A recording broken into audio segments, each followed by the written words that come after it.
अस्सलामुअलैकुम। खला में सिर्फ चांद, सितारे या सैयारे ही नहीं हैं, बल्कि और भी बहुत कुछ है। जी बिल्कुल। आज हम जरा 3 खास किस्म के खलाई चट्टानों पर बात करेंगे। सियारचे यानी एस्ट्रॉइड्स, दमदार तारे यानी कॉमेट्स और शिहाब साकिब यानी मीटियोर्स। और ये तीनों मतलब ये समझना अहम है कि ये कैसे मुख्तलिफ है, क्योंकि ये हमें आप कह सकती हैं कि निज़ाम शमसी की बिल्कुल इब्तिदा की कहानी सुनाते हैं। अच्छा, तो शुरुआत करते हैं एस्ट्रॉइड से। ये इन तीनों में सबसे बड़े लगते हैं ना? जी हाँ, आमतौर पर ज़्यादातर तो मरीख और मुश्तरी के दरमियान एक पट्टी है जिसे एस्ट्रॉइड बेल्ट कहते हैं। वहीं पाए जाते हैं, लाखों हैं वहाँ। लाखों? और ये सब एक जैसे हैं या? नहीं, इनमें भी फर्क है। जैसे एस्ट्रॉइड बेल्ट के अंदरूनी हिस्से में ज़्यादातर धाती हैं, सोना, लोहा, निकल वगैरह। अच्छा। और बाहर की तरफ जाएं तो ज़्यादा पथरीले मिलते हैं। नाम तो कुछ 3000 के करीब को ही दिया गया है अब तक। अच्छा, और मैंने सुना है सीरीज नाम का एक एस्ट्रॉइड बहुत बड़ा है। जी, सेरेस वो इतना बड़ा है कि उसे अब ड्वार्फ प्लैनेट यानी बौना सैयारा का दर्जा मिल गया है। प्लूटो की तरह समझ लें। ओह वाह, यानी वो एस्ट्रॉइड बेल्ट की सबसे बड़ी चीज हुई। बिल्कुल। और सूरज के करीब तरीन ड्वार्फ प्लैनेट भी। 2015 में एक खलाई जहाज डॉन उसके गिर्द चक्कर लगाने भी गया था। अच्छा, डॉन, उसने वेस्टा का भी चक्कर लगाया था शायद। वो दूसरा बड़ा एस्ट्रॉइड है। हाँ जी, वेस्टा वो दूसरा सबसे बड़ा है और काफी रोशन भी। कभी कभी तो जमीन से बगैर दूरबीन के नजर आ जाता है। बगैर दूरबीन के? कमाल है। इनकी सतह पर गड्ढे क्यों होते हैं वैसे? वो दूसरे छोटे मोटे अजसाम से टकराने की वजह से बनते हैं। ये तसादुम होते रहते हैं। और इन्हीं टकरावों की वजह से कुछ एस्ट्रॉइड बेल्ट से बाहर भी निकल जाते होंगे। जी बिल्कुल। कुछ मुश्तरी के साथ साथ घूमने लगते हैं, उन्हें ट्रोजन एस्ट्रॉइड्स कहते हैं। और कुछ जमीन के करीब भी आ जाते हैं, वो अपोलो एस्ट्रॉइड्स कहलाते हैं। 10,000 से ज्यादा हैं ऐसे। 10,000? तो क्या ये खतरनाक है, मतलब जमीन के लिए? ज्यादातर तो बहुत छोटे होते हैं और जमीन की फिजा में दाखिल होते ही जल जाते हैं रगड़ से। अच्छा।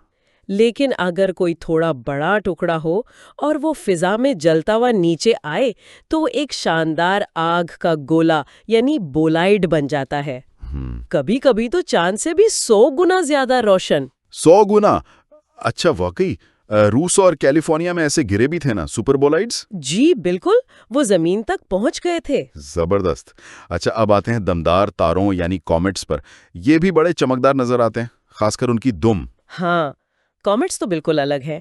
इनका मरकज जो है वो बुनियादी तौर पर बर्फ का गोला होता है।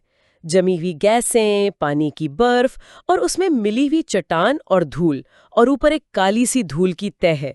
यानी गंदे बर्फ के गोले, ऐसा कुछ कहते हैं? बिल्कुल, डर्टी स्नोबॉल्स। जब ये सूरज के करीब आते हैं ना, तो गर्मी से इनकी बर्फ पिघलकर गैस बन जाती है। और वो गैस और धूल मिलकर वो मरकज के गिर्द एक बादल सा बना लेते हैं जिसे कौमा कहते हैं। फिर सूरज की रोशनी और शमसी हवा इस कौमा को धकेलती है तो वो लाखों मील लंबी दम बन जाती है।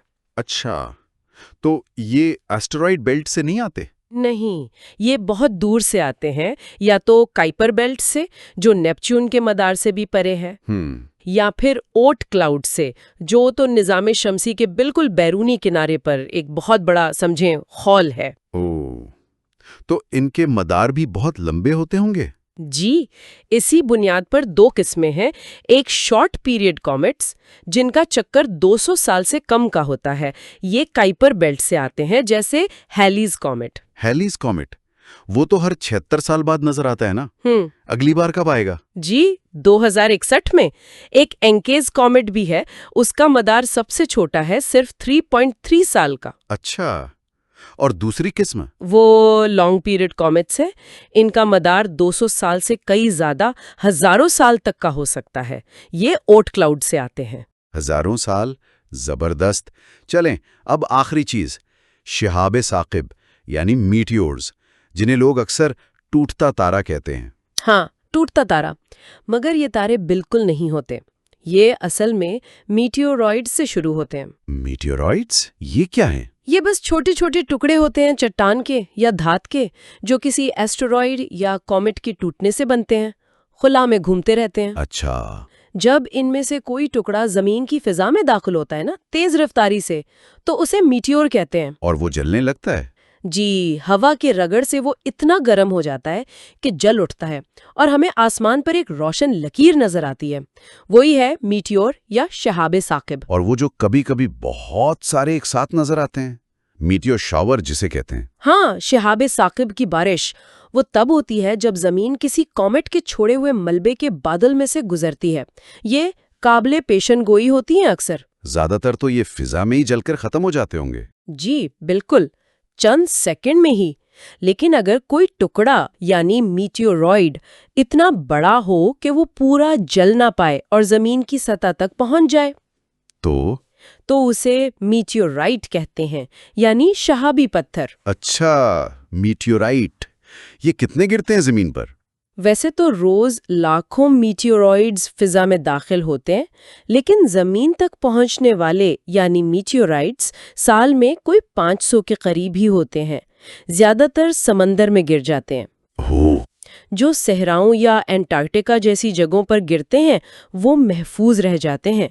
साइंसदानों ने 10,000 से ज्यादा जमा किए हैं तहकीक के लिए। जबरदस्त। तो खुलासा ये हुआ कि एस्ट्रॉइड्स ज्यादातर चट्टानी या धाती हैं जो एस्ट्रॉइड बेल्ट में हैं।